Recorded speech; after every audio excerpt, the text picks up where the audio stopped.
हम लोगों ने प्राकृतिक आपदाएं कल पढ़ी थी, जैसे कि भूकंप का आना, चक्रवात का आना, तूफान, बाढ़। वैसे ही होती हैं मानवीय आपदाएं। वो तो प्राकृतिक आपदाएं थी जो प्रकृति द्वारा की जाती थी, ज्वालामुखी का फटना, ठीक। और ये क्या है, ये मनुष्य द्वारा की जाती है, इन्हें कहते हैं मानवीय आपदाएं। ये क्या होती हैं? अब हम अपने तकनीकी व प्रौद्योगिकी ज्ञान के माध्यम से ऐसी अनेक चीजें बनाने लगे हैं जिनका प्रयोग करने या लापरवाही होने पर भीषण दुर्घटनाएं घटित होती हैं। यानी कि मनुष्य संसाधनों का इस्तेमाल कर रहा है और हद से ज्यादा, मतलब जितना करना चाहिए उससे भी ज्यादा कर रहा है। क्यों कर रहा है? क्योंकि जनसंख्या बढ़ रही है। और इसके कारण क्या हो रहा है? रखरखाव सही से ना होना या फिर लापरवाही होना। इनके कारण से क्या हो रहा है? बहुत सारी त्रासदी हो रही है। जैसे कि पहला है, द्वितीय विश्व युद्ध में यूएसए ने जापान के नागासाकी व हिरोशिमा नगर पर परमाणु बम गिराया। सेकेंड वर्ल्ड वॉर था तो यूएसए ने क्या किया?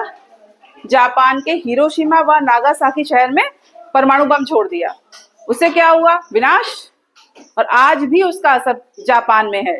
और ये त्रासदी कब हुई थी? एक तो 6 अगस्त को और एक 9 अगस्त को हुई थी। नेक्स्ट है एक ये भोपाल गैस त्रासदी। भोपाल कहाँ है? मध्य प्रदेश में। तो 2-3 दिसंबर 1984 में भोपाल गैस त्रासदी हुई थी। इसमें कौन सी गैस लीक हुई थी? मिथाइल आइसोसाइनेट, MIC, ठीक है। ये गैस बहुत ही जहरीली थी। जो भी सांस लेगा क्या होगा? तुरंत मर जाता था। तो आसपास ये गैस फैलेगी, गैस है तो आसपास फैलेगी, तो क्या होगा? जो भी सांस लेता था, रोड पे लोग जा रहे थे सांस लेके, तुरंत वहीं मर गए, इतनी जहरीली थी। 1986 में यूक्रेन के चेरनोबिल स्थित परमाणु ऊर्जा संस्थान में भीषण नाभिकीय दुर्घटना हुई थी। यूक्रेन में। यूक्रेन तो कहाँ? यूरोप में है। युद्ध चल रहा है रशिया और यूक्रेन में। पता है कि नहीं पता है? तो ये वही यूक्रेन है। यहाँ पर भी क्या हो गया था? 1986 में भीषण नाभिकीय दुर्घटना हो गई।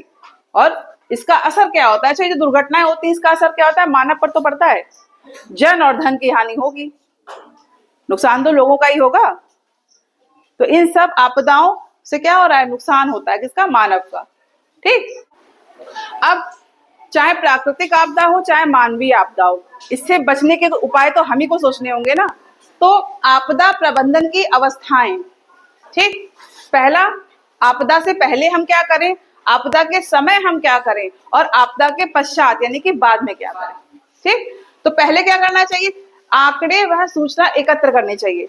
अगर आपको आभास हो रहा है पहले से कि फला फला जगह में जो है कुछ आपदा आने वाली है, भूकंप आने वाला है, तो उससे पहले क्या करोगे? आप सूचना एकत्रित करोगे सारी की सारी, की नहीं? आंकड़े इकट्ठे करोगे, आपदा के संभावित क्षेत्रों का मानचित्र तैयार करोगे, लोगों को जागरूक करोगे।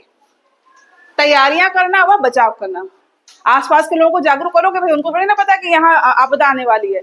उनको जागरूक करोगे, बताओगे कि इस समय इतने टाइम पीरियड में यहाँ कोई भी आपदा आ सकती है ना। तो ये हमारा क्या है? ये हमारा कर्तव्य है कि उनको जागरूक करें। और आपदा के समय क्या करना चाहिए? मतलब उस समय आपदा आ गई, भूकंप आ गया या बाढ़ आ गई या कोई भी त्रासदी हो गई, तो क्या करना चाहिए? युद्ध स्तर पर बचाव व राहत। युद्ध स्तर मतलब हर प्रकार से तैयार होना चाहिए उनकी सुरक्षा के लिए। लोगों को निकालना, जो जो प्रभावित लोग हैं जहां पे आपदा आई है तो उनको निकालना। राहत कैंप, देखे टेंट लगे रहते हैं जिसमें वो लोग रहते हैं, तो वो राहत कैंप होती है उन लोगों के लिए, उसमें वो रहते हैं। जल, भोजन और दवाई, इनकी व्यवस्था करना। ये कब करना? जब आपदा आ गई हो। और जब आपदा चली जाए तब क्या करना चाहिए? प्रभावित लोगों का पुनर्वास। भाई उनके तो घर टूट जाएंगे तो उनको फिर से पुनर्वास करना पड़ेगा कि नहीं? उनके लिए फिर से घर बनवाना पड़ेगा कि नहीं बनवाना पड़ेगा? तो पुनर्वास, प्रभावित लोगों का पुनर्वास। और भविष्य के लिए कार्य योजना बनाई कि आगे से आपदा वहां ना आए, या जो आपदा वहां आई तो किन कारणों से आई, उनको रोके, ठीक। अच्छा, जब सपोज करो, मान लो यहाँ बाढ़ आ जाए, मान लो इस गांव में बाढ़ आ जाए, तो क्या करोगे? बताओ क्या करोगे? हाँ, ऊंची जगह जाओगे ना, घर की छत पे जाओगे, मतलब पानी का फ्लो बहुत तेज हो जाए, है ना। तो क्या करोगे आप? जो टॉप होगा घर का उस पे जाओगे, ठीक। बचोगे बाढ़ के पानी में जाने के लिए।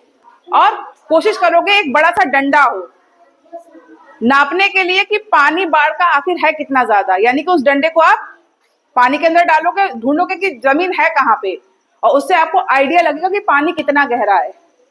नाव का प्रयोग करोगे, मान लो जाना पड़ जाए कहीं तो नाव के माध्यम से जाओगे। अब मान लो भूकंप आ जाए, तब क्या बचाव करोगे? भूकंप आने पर क्या बचाव होगा बताओ? मान लो सपोज भूकंप आ जाए यहाँ पे, तो क्या इसी कमरे में बैठे रहोगे? कहाँ जाओगे? पेड़ के नीचे? हाँ, खुले आसमान में, है ना। देख लो आसपास कोई बिल्डिंग तो नहीं है, आसपास कोई पेड़ तो नहीं है, खुले आसमान में ही जाओगे जहां पूरा मैदान एरिया हो। अब सपोज करो आग लग जाए, तब क्या करोगे? मान लो कमरे में आग लग गई, तो फोन तो है ही नहीं, फोन कैसे करोगे? फोन है क्या? राहत कैंप कैसे? राहत कैंप कैसे? मान लो इसी रूम में आग लग जाए तो राहत कैंप यहाँ कैसे आएगी? और फोन भी जल जाए। देखो, सबसे पहले आप लेट जाओगे और रेंगते हुए चलोगे। क्यों? क्योंकि जब आप खड़े होते हो तो अच्छा, गैस बता चुके ना, जो हल्की गैस होती है ना, गर्म होती है। जो गैस गर्म होगी वो ऊपर उठती है, ठंडी नीचे रहती है। तो जब गैस उठेगी तो गर्म ही तो होगी, यानी कि आप खड़े होगे तो गैस कहीं ना कहीं ऊपर होगी। आप सांस लोगे, वो जहरीली भी हो सकती है ना, तो आप बेहोश हो जाओगे। तो आप रेंगते हुए चलो, तो उससे क्या होगा? कोई भी गर्म गैस होगी वो नीचे होगी ही नहीं, ऊपर होगी। ठीक, कपड़ों में अगर आग लग जाए तो ऐसे लेटते लेटते हुए उसको बुझाने की कोशिश करो, पानी मत डालो, उसको लोट के ऐसे ऐसे बुझाने की कोशिश करो। और मान लो टॉवेल मिल जाए कोई गरम, मतलब सॉरी गीली, तो उसे क्या करो? मुंह के पास रखो, ताकि धुआं जो है आपके नाक में प्रवेश ना कर पाए। मुंह को गीला रखो। तो ये सब क्या है? ये बचाव है। ठीक है, ये छोटी छोटी बातें हैं, छोटी छोटी मगर मोटी बातें, है ना।